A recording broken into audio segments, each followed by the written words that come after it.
Assalamualaikum warahmatullahi wabarakatuh. Di tahun 2016, Samsung merilis HP kelas bawah atau entry level, yaitu Samsung Galaxy J2 Prime. Gak kerasa ya, udah 10 tahun yang lalu. HP ini merupakan salah satu HP paling laku di zamannya, dan Samsung menjual HP ini hingga tahun 2018. HP ini dijual di harga sekitar 1,5 sampai 2 jutaan di zamannya. Untuk speknya, HP ini pakai prosesor quad-core dari MediaTek, RAM 1,5 GB, internal 8 GB, layar 5 inch 540p, dan baterai 2600 mAh. Saya udah bosen banget dengerin speknya. HP ini populer di zamannya karena merek Samsung, harga yang cocok di rata-rata dompet orang Indonesia, dan juga HP ini rilis di zaman orang mulai upgrade ke jaringan 4G LTE. Walaupun sukses dari sisi penjualannya, namun hampir semua orang yang pakai HP ini tersiksa dikarenakan spek HP ini tuh kurang dan juga banyak penyakitnya. Hingga akhirnya HP ini memiliki julukan HP tolol. Dan khusus untuk yang join membership, kalian dapat julukan YMMA. Khusus YMMA, kalian bisa nonton video lebih awal. Kalian juga bisa nonton video khusus dan namanya bisa masuk TV seperti yang di depan layar ini. Dan ini tuh harganya cuma 5.000, jadi kalau minat langsung aja join. Berikut adalah daftar penyakit HP Samsung J2 Prime. Yang pertama, internal goib.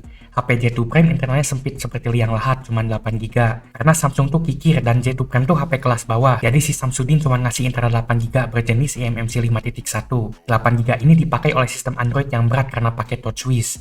Ditambah ini tuh banyak bloatware-nya atau aplikasi sampahnya. Dan ini tuh menyisakan sisa dikit banget buat dipakai sama penggunanya. Ini membuat internal J2 Prime yang kecil ini sering banget tiba-tiba penuh karena banyak aplikasi yang tiba-tiba update dan juga menyimpan banyak cache. Dan proses tersebut membuat HP J2 Prime ini sering banget penuh internalnya secara tiba-tiba.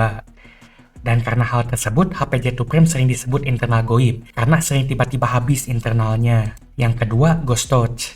Touchscreen yang dipakai sama HP J2 Prime ini sering mendapat penyakit ghost touch, di mana HP-nya kerasukan Kaori Miyazono dan tiba-tiba nyentuh sendiri secara acak. Sebenarnya ada beberapa faktor yang bikin ghost touch ini sering terjadi di J2 Prime, seperti baterai yang udah mulai lemah dan juga pakai charger abal-abal yang listriknya gak stabil.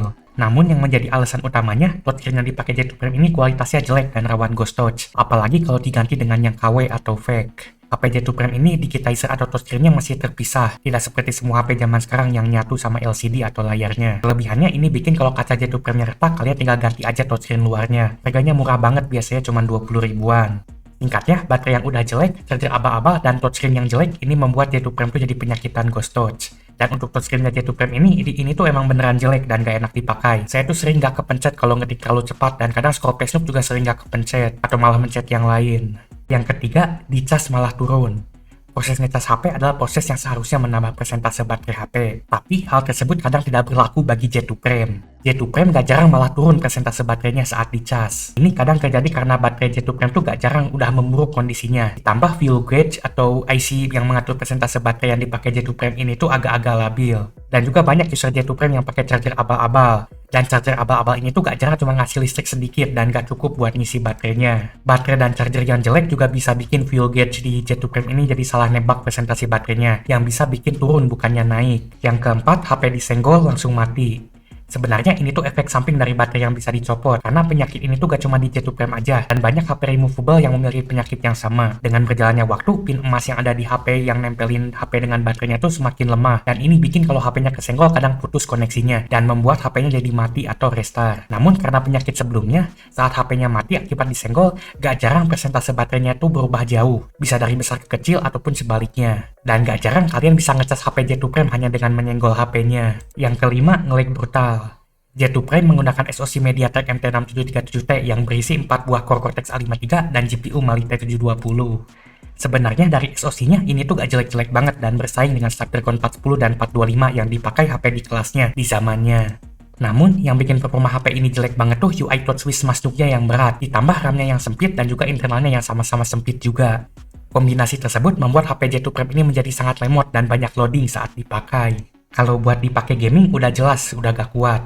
Banyak game zaman sekarang yang membutuhkan performa, kapasitas RAM, dan penyimpanan yang lebih dari yang J2 Prime miliki. Namun, buat dipakai daily biasa seperti scroll Facebook dan rehan WhatsApp, J2 Prime ini pun sudah kewalahan. Dikarenakan keterbatasan DDoS-nya yang cuma 1,5 GB dan versi Android-nya udah jadul, masih Android 6 Marshmallow. Jadi singkatnya untuk zaman sekarang, J2 Prime ini udah lebih cocok untuk dijadikan jalan pintu, kecuali kalau kalian orangnya sangat sabar. Yang keenam, banyak bloatware atau aplikasi sampah. J2 Prime menggunakan sistem operasi Android 6.0 dengan UI Smash di zamannya, yaitu TouchWiz. Sayangnya, TouchWiz yang dipakai J2 Prime ini tuh berat dan juga memiliki banyak aplikasi sampah. Saat pertama kali dinyalakan, J2 Prime ini sudah terpasang banyak aplikasi bawaan yang tidak berguna dan cuma mempersempit ruang penyimpanan dan RAM yang udah sempit dari awalnya. Udah penyimpanannya sempit cuma 8GB, malah dibikin tambah parah dengan bloatware-nya. Ditambah, bloatware ini juga gak jarang mengganggu dan bikin HP-nya tambah gak enak dipakai. Ini membuat pengguna J2 Prime ini menjadi rajin untuk bersih-bersih internal. Yang ketujuh, GPS ngaco. Awalnya ini tuh dari pengalaman pribadi. Dulu saya pernah berkali-kali pesan ojek online dan dapat yang lokasi GPS drivernya tuh aneh dan ngaco. Jauh banget dan gak stabil dan gak akurat sama kenyataan. Dan ternyata dari semua driver yang GPS yang ngaco itu, mereka semua tuh punya satu kesamaan. Yaitu HP-nya sama-sama pakai J2 Prime. Dan saat saya coba pakai aplikasi Maps di J2 Prime juga memang benar adanya.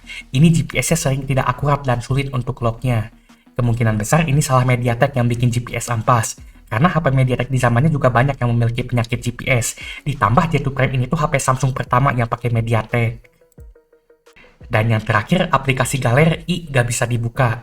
Aplikasi galeri adalah aplikasi bawaan yang bisa dipakai untuk melihat gambar dan video yang ada di HP, termasuk 3GP.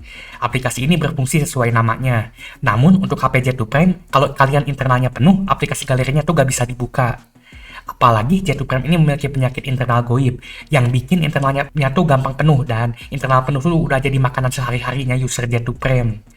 Kemungkinan besar ini karena aplikasi galeri ini perlu buat nyimpen cache untuk thumbnailnya dan kalau internalnya penuh ya gak bisa jadinya. Untungnya kalau kalian simpan video tidak senonoh dan ada orang yang ngecek kemungkinan besar bakalan aman karena galerinya aja gak bisa dicek. Itu adalah 8 dari ribuan penyakit HP Samsung Galaxy J2 Prime atau yang biasa disebut HP tolol. Kalau kalian pernah pakai J2 Prime, penyakit apa aja yang pernah kalian rasakan, tulis di komentar di bawah pengalaman kalian pakai HP J2 Prime.